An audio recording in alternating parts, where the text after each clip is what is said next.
Ici Suzy Champagne, complice de vos lectures. Bienvenue à Auteur à quarantaine. Aujourd'hui, j'ai l'immense privilège d'avoir avec moi M. David Prince et Magali Lapointe, auteurs du livre Le diable de la Côte-Nord. Je vous avertis, c'est pas un roman que c'est drôle à lire, mais c'est quelque chose qui s'est réellement passé alors sur la Côte-Nord avec des Autochtones et je suis très, très, très touchée que ces deux personnes aient accepté notre invitation. Donc, bonjour David, bonjour Magali, merci d'être avec nous. Bonjour. Bonjour Suzy, ça va bien? Ça va très bien. La première question que je me pose, là, c'est qu'est-ce qui vous a poussé à écrire ce livre? Je sais que vous avez fait une enquête dans le Journal de Montréal par rapport à ce livre-là, mais qu'est-ce qui vous a poussé? Ça a été quoi un peu l'élan qui a fait en sorte que vous avez décidé d'en faire un livre? Bien, en fait, effectivement, vous l'avez dit, nous étions au Journal de Montréal. Donc, David et moi, David était mon cadre et c'était lors de l'enquête nationale sur les femmes autochtones portées disparues et assassinées. Quelques femmes avaient parlé d'Alexis Jovenot. Et rapidement, David m'a dit, bon, Magali, peut-être qu'on pourrait fouiller davantage.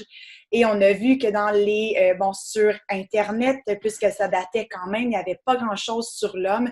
Donc, on a commencé nos recherches parce que ça nous interpellait, mais c'est vraiment lors de l'enquête nationale sur les femmes autochtones portées disparues et assassinées que l'élan vraiment là, a débuté. Oui, il y a quelques femmes qui en avaient parlé. Puis après ça, bon, comme Magali l'a dit, on a poussé l'enquête. Puis rapidement, on s'est rendu compte qu'il y avait plusieurs victimes et tout ça. Puis on est rentré en contact avec la famille Jovenot qui est en Belgique. Parce que lui, c'est un Belge d'origine. Et là, on est tombé sur la nièce d'Alexis Jovenot qui s'appelle Marie-Christine Jovenot. Et cette nièce-là a travaillé sur la base Côte-Nord en 1981 avec son oncle. Et elle a été victime d'abus de la part de son oncle. Et à partir de ce moment-là, l'enquête s'est mise en branle beaucoup plus rapidement parce qu'elle avait en main des lettres. Puis comme nous, on est journalistes, puis dès le départ, c'était très clair dans l'enquête que j'avais dit à Magali, ça nous prend plus que seulement des témoignages d'Autochtones, comme c'est des agressions ou des événements qui se sont passés il y a plusieurs années. Puis que le curé, en plus, il était décédé, donc on ne pouvait pas avoir sa version des faits. Donc, c'est très important pour nous d'avoir des documents écrits qui prouvent. Puis, elle avait en main des lettres écrites par son oncle, c'était des lettres d'amour, en fait, qu'il lui avait envoyées. Et ces lettres-là prouvaient effectivement que son oncle, c'était un agresseur sexuel, en tout cas un oncle incestueux. Donc, à partir de ce moment-là, l'enquête a évolué, puis on a eu le projet d'aller sur place. Là, Magali s'est rendue. On s'entend, vous êtes tous les deux journalistes, donc vous êtes habitués d'être confrontés à des histoires d'horreur. Mais comment est-ce qu'on fait concrètement pour être capable de garder notre sang-froid, pour être capable de faire preuve d'empathie face à des victimes, face à des témoins qui vous racontent ça avec le cœur? Il faut s'appeler Magali Lapointe. Oui. C'est gentil, mais c'est sûr que ça a été quand même une partie difficile, là, je peux pas le cacher, puis on est quand même des humains. Donc, d'aller sur le terrain et d'aller rencontrer victimes par-dessus victimes, il y a des journées que je peux parler à 4 personnes, d'autres journées à 6, d'autres journées à 2. Ouais. Donc, c'était toujours des histoires d'horreur et chaque fois que j'appelais David ou que je réussissais à avoir une ligne pour lui parler, je disais, ça se peut pas, ou c'est encore plus gros qu'hier, ou tu sais, qu'est-ce qu'on va avoir demain? Je me rappelle, David, il me disait toujours ça, mais ça va être quoi demain? Donc, c'est sûr que ça a été une partie quand même difficile. Et lorsqu'il y a eu l'écriture, et c'est d'ailleurs pour ça qu'être 2, c'était vraiment merveilleux, parce que moi, c'est sûr qu'à un moment donné, j'étais un peu prise dans cette histoire-là, et David était là pour vraiment prendre le recul nécessaire pour dire, OK, Magali, on revient justement aux faits. Et voici. Donc, ça a été un très bel équilibre entre David et moi parce que David pouvait vraiment prendre un recul plus que moi qui était allée à la rencontre de ces personnes-là. D'ailleurs, le livre, on peut dire que c'est 3 histoires en une. Là. Effectivement, on raconte l'histoire d'Alexis Jovenot, qui est ce curé qui est venu en Basse-Côte-Nord pendant 40 ans. Puis on raconte comment il a modifié la vie des Inuits. Donc, on raconte cette histoire-là. On raconte aussi l'histoire des Inuits parce que c'est super intéressant. Vraiment, nous, on a appris vraiment beaucoup au contact de ces gens-là. Et on raconte aussi l'histoire de l'enquête journalistique comme telle parce que c'est vraiment des enquêtes, le genre d'enquête qu'il n'y a pas beaucoup au Québec. une enquête très terrain. On est allé fouiller aussi dans des documents, dans des piles de documents, parce que on dit toujours que le curé, dans le fond, aimait beaucoup écrire, puis prendre des photos. Donc, il y avait vraiment beaucoup de documents manuscrits. Et c'est ce qui rend le livre vraiment très étoffé, là. Donc, il fallait prendre le temps, mais c'est vraiment un travail journalistique là, qui a été bien fait là, de la part de Magali. Oui. J'imagine que certaines victimes se sont libérées en confiant tout ça. Donc, l'écriture, on dit souvent que c'est libérateur. Est-ce que vous avez vu un petit peu le avant-après dans la façon de parler des victimes? Pensez-vous que ça m'en a libéré certains de témoigner de ça à travers le livre?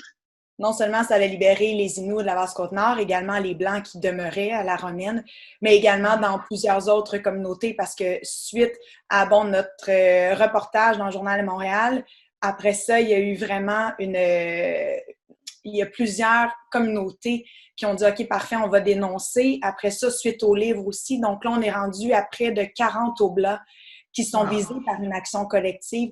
Et puis, il y a des centaines de victimes qui font partie de l'action collective. Alors, c'est sûr que, oui, on a donné une parole aux Inuits, on a donné une parole aux Blancs, on a donné une parole à Marie-Christine Jovenot, mais également une parole aux victimes qui, jusqu'à la sortie de notre reportage et de notre livre, n'avaient toujours pas parlé.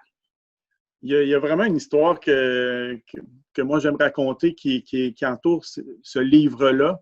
C'est que, bon, je racontais tantôt qu'on est tombé sur Marie-Christine Jovenot qui avait les lettres en main. Mais moi, en tant que journaliste, je suis toujours sceptique.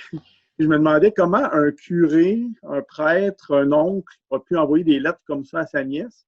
Et elle nous a envoyé les lettres, c'est 120 pages de lettres à peu près écrites, manuscrites.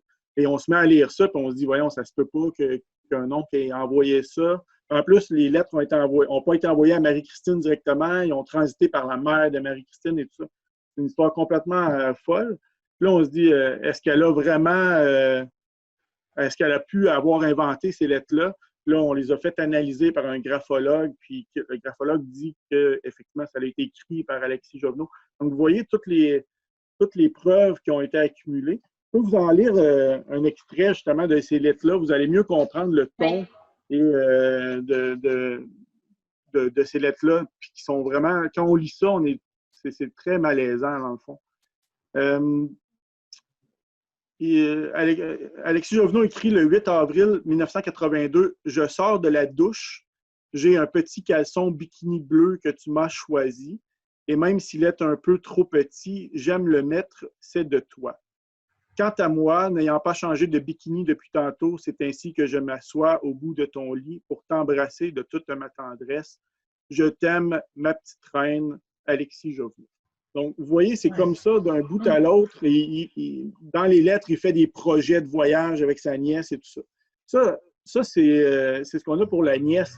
Mais on a aussi beaucoup de documents comme ça qui impliquent directement les Inuits et tout ça. Donc, c'est vraiment quelque chose de unique, je pense, dans l'histoire du Québec. Pas nécessairement les agressions qui sont uniques, mais d'avoir autant de preuves sur un malade sexuel comme ça. Oui, j'avoue.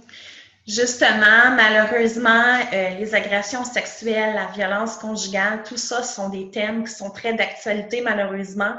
Et en période de confinement, malheureusement, paraîtrait-il que ça l'augmente. Hein? Donc, les victimes sont de plus en plus présentes avec leurs agresseurs qui, eux, vivent un niveau de stress plus élevé.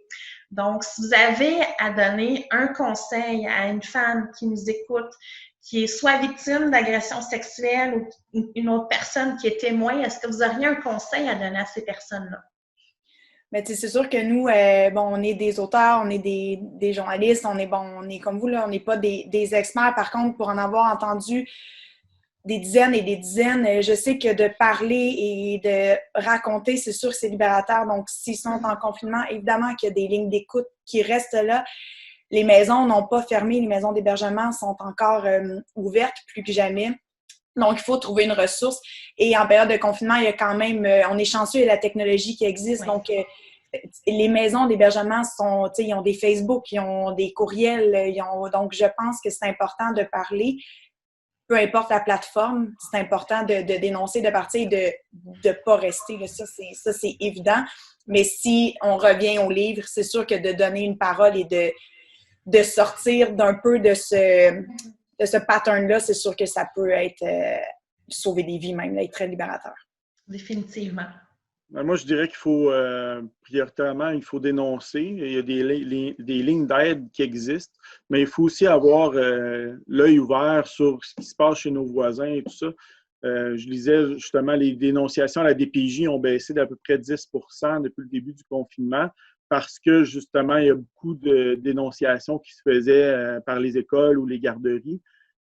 Donc, il faut vraiment garder l'œil ouvert sur ce qui peut se passer chez les voisins pendant le confinement et pas hésiter à appeler les ressources, là, appeler soit la DPJ ou le 811 si jamais on se rend compte qu'il y a des choses dommageables là, qui se passent chez les voisins. Là.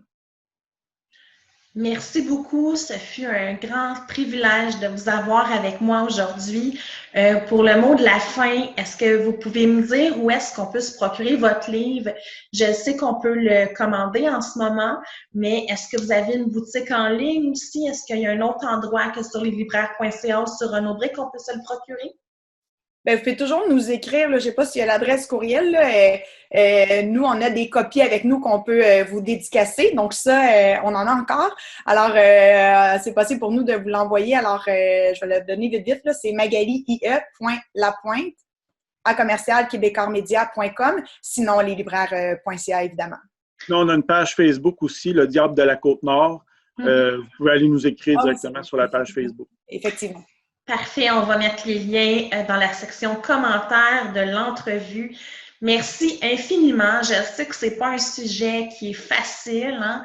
On n'est pas nécessairement dans la motivation full pin comme dans les autres entrevues, mais on trouvait ça important de vous offrir la tribune parce que justement, c'est un livre qui mérite d'être lu, c'est un livre qui est réel, qui a des faits, tout ça, mais aussi malheureusement, les agressions sexuelles sont encore d'actualité et je pense personnellement qu'une personne qui lit un livre comme ça peut l'aider à dire « OK, il y en a qui ont été capables de dénoncer, je vais prendre ma force intérieure puis je vais le faire moi aussi. » Alors, merci beaucoup d'avoir accepté notre invitation.